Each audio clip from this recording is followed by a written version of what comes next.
I would like to address this video to those whom we always refer to as honorable. Exalted top ministers, ministers of various ministries, sundry MLAs, MPs, the Supreme Court, High Court, and justices. All very honorable people. We, the people of India, however, want to ask you a few questions.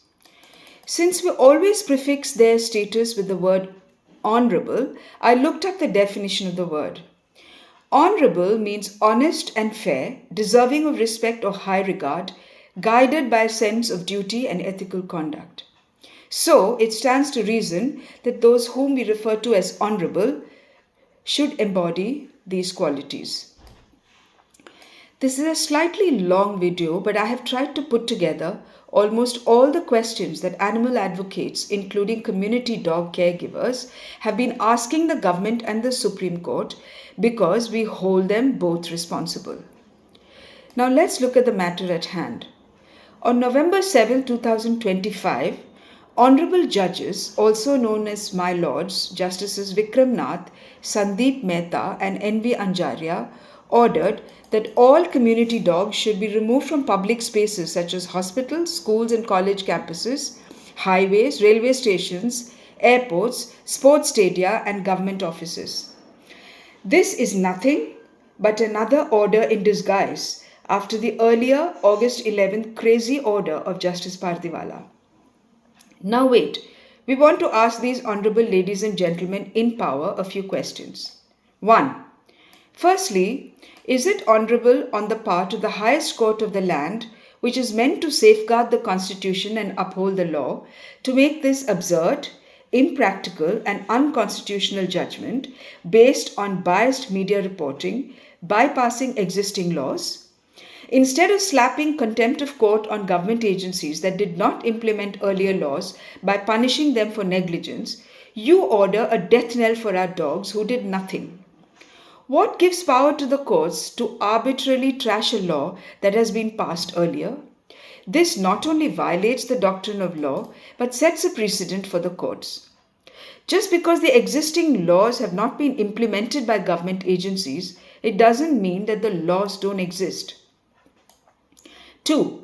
The honorable judges are fully aware of the facts of the matter.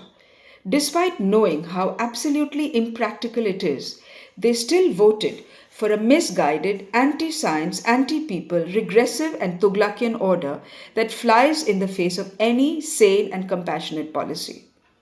By slapping a huge fee on animal sympathizers just to be heard in court, that too on a suo motu case, you've taken away our right to access justice and deleted all compassion from governance. You have accorded yourself the right to give a high-handed, predetermined, and completely one-sided verdict. Very honorable indeed. Since August 2025, dogs have been treated as lifeless and dispensable property. Remove dogs, then resolve partially, then ask pan-India municipalities for reports about their ABC programs, then issue a completely pro-dog Delhi government order, then remove them again selectively, and then order them to be lifted and shoved into impractical, non-existent holes called government shelters. This is murder. Murder is the taking away of life. What you are doing to dogs, if applied to humans, would be called genocide.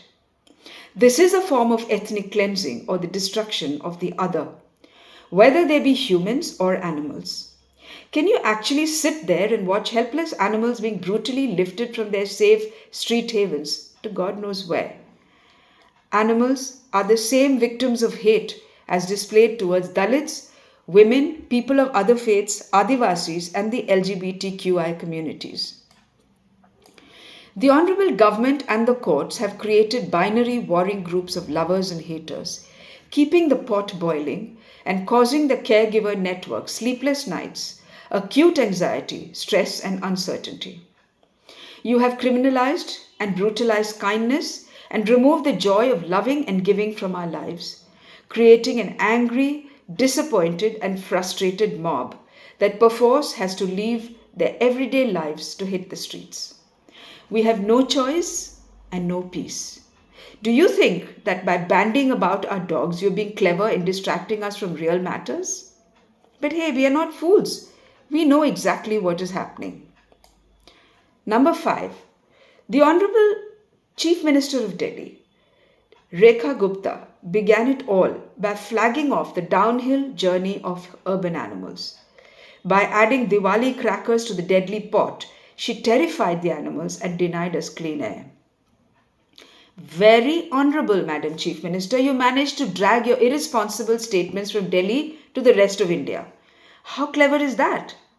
After all the suffering you have dispensed freely, we hope you get a good night's sleep. You order educational institutions to remove their community dogs whom they have sterilized, vaccinated, and fed over the years. Honorable judges, you are unleashing an uncaring young citizenry that will one day turn around and display the same hatred towards humans. You will manufacture rapists, abusers of women, terrorists, child molesters, psychopaths, and sociopaths. Dear students in every school and college, do not let go of your dogs. They have nowhere to go except to hell. Stand up to your authorities and stand up for your dogs. 7. Foreigners visiting India do not have a problem with our community dogs. What they do have a problem with is our trash and garbage, the polluted air and rivers, broken roads, lack of civic sense, infrastructure, adulterated goods, law and order problems, and misogyny towards women travelers. What they do love are our street dogs. To say India's image is tarnished because of community dogs is a pathetic and dishonorable lie. Honorable government, aiming for a Hindu Rashtra, do you know that crores and crores of Hindus look after community animals all over India and all want this government to go? The slogan everywhere is no dogs, no vote. Do you know that there are at least over 40 crore emotionally invested people who are instantly against this judgment? That there are more people who are against this judgment than those who approve of it. This is a constituency which will make every effort to influence the electorate to unseat you by not voting for you. And lastly, allow the citizens of India to bunch a whole lot of issues for our honorable leaders and judges. Where will you take all the displaced dogs? Since there are no shelters or any arrangements available to take them in, one can assume that they will be slaughtered for meat or flung here and there with no food and water. By removing them from their lifelong habitats and not putting them back, it is anti-science and will expose humans to more bites and aggression. And the cycle can begin all over again. Please, honorable sirs, can you tell us which place is not public in a crowded country like India? You have created a national culture of cruelty towards animals with a divisive policy of hatred. The animal-human conflict will only escalate.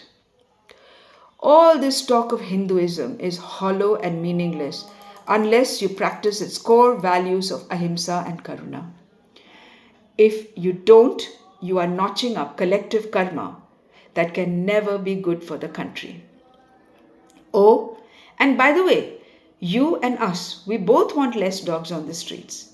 And also, by the way, dogs do not use contraception. And if they have increased in numbers, honorable judges, why not hold the government squarely responsible? We demand unequivocally that this order be revoked and the earlier laws upheld. Better ABC and heed to the voice of caregivers. And let no man put the two asunder.